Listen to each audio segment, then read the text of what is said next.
for something for it. Oh! Here we go!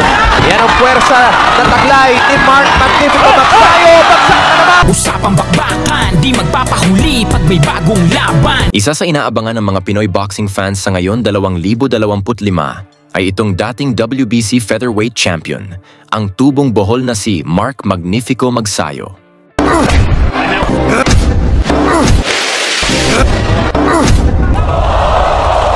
Kung saan si Magsayo ay rank 2 sa WBC, ika-3 sa WBO, ika-4 sa IBF at ika-5 sa WBA. Kaya naman handa na siyang hamunin ng mga kampeon sa kanyang division.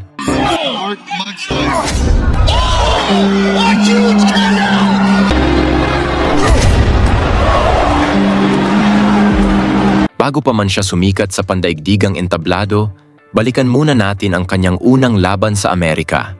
At nang dahil sa laban na ito, umpisa siya inaabangan ng mga American fans. Sa laban na ito, nakakaharap ni Magsayo ang undefeated future world champion na si Yardley Suarez, isang Mexican-American fighter na kanilang pinaglabanan ang IBF Youth Featherweight title. Hindi basta-bastang kalaban si Suarez. Nanggaling siya sa 12 sunod-sunod na panalo. Kaya nagbanta itong si Suarez na pabagsakin si Magsayo sa unang round. Do you think you'll end in a KO or do you want to go all the way?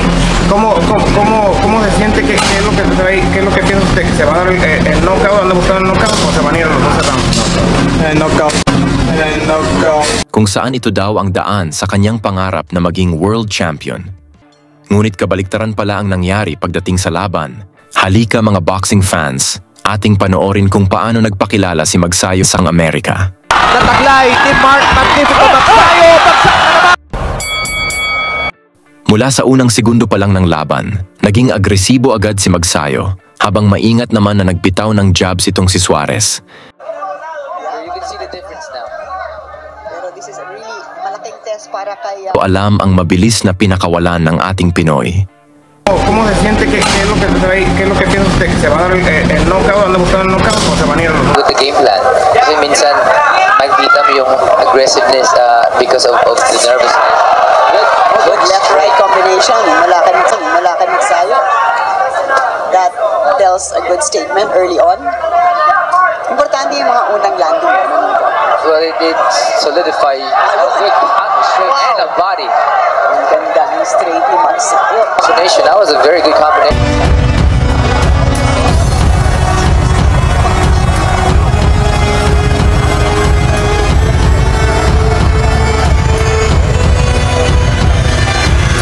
He's feinting, the way he's looking at the opponent, although we don't know kasi hindi natin alam kasi yung mga Meksikano mabagal, they're slow starters yan.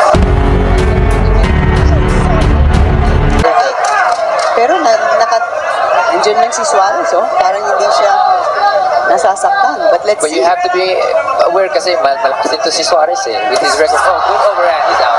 Wow. One left hook.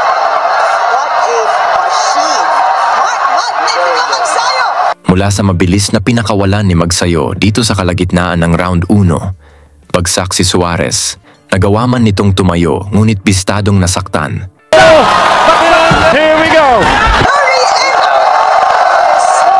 That was a good combination. Is down. Unang round pa lang. Wow. I'm very impressed with Magsayo right now. Nakita mo yung power. Tsaka yung timing niya, no? Ito, hataw. Mali si Magsayo.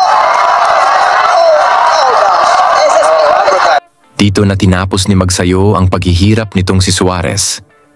Pinaulanan na ito ng mabilis na suntok, bagsak ulit ang Mexicano at dito na inawat agad ng referee ang laban. Sa loob lamang ng 2 minuto ng unang round, nagtala si Magsayo ng isang impresibong technical knockout na panalo. Yan ang puwersa na taglay ni Mark Magnifico Magsayo. Bagsak na naman! Dito na umpisang naging usap-usapan si Magsayo sa nabuong Amerika at muntikan pang mapalaban kay Tank Davis. Ngayon, isang malaking tanong. Magiging world champion kaya ulit si Magsayo sa super featherweight division? Ibahagi ang inyong opinyon sa ibaba at huwag kalimutang banggitin kung taga saan kayo para malaman natin saan na umabot ang talakayang ito. Yan ang puwersa na taglay ni Mark Magnifico Magsayo. Bagsak na naman. The young stars of boxing today, the IBF Youth Featherweight Champion, Mark Magnifico Magsayo. Lagi niyong sundan, huwag magpapahuli. Pag-usapan ni bakbakan, balita niya at laban. Mga Pinoy na di nagpapagapi. Salamat sa mga suporta na lagi nandyan.